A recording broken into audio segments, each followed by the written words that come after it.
ازيكم يا جماعة، عاملين ايه؟ انا النهاردة عيد ميلادي، جبت التورته والحاجة وهم ما يعرفوش.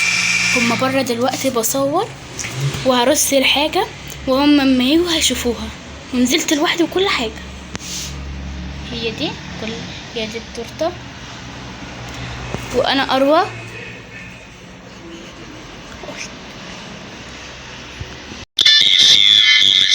يا جماعة بعد ما رصيت الاطباق والكوبايات وقلتها تاني، هل اللي انا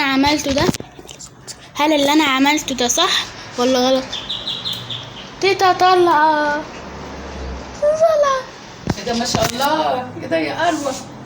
مين اللي جاب لك الحاجات دي؟ انا. رحتي لوحدك جبتيها؟ اه. يا شيخه، ما خفتيش وانت ماشيه؟ لا. شاطره يا حبيبتي، كل سنه وانت طيبه. انت طيبه. امال ماما فين؟ ماما لسه ما جاتش؟ اه، لسه من لحد بدري. دلوقتي ما جوش؟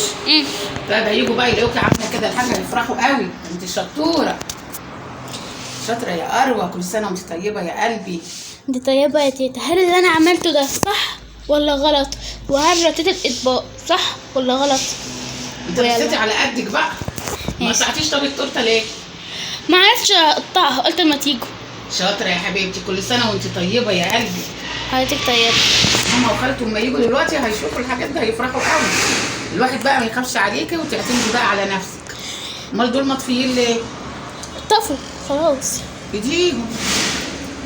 خلاص بقى عشان دابت. خلاص ماشي. ماشي، يلا كل سنة واشتركوا في وانت طيبة. القناه واعملوا لايك، ومع السلامه.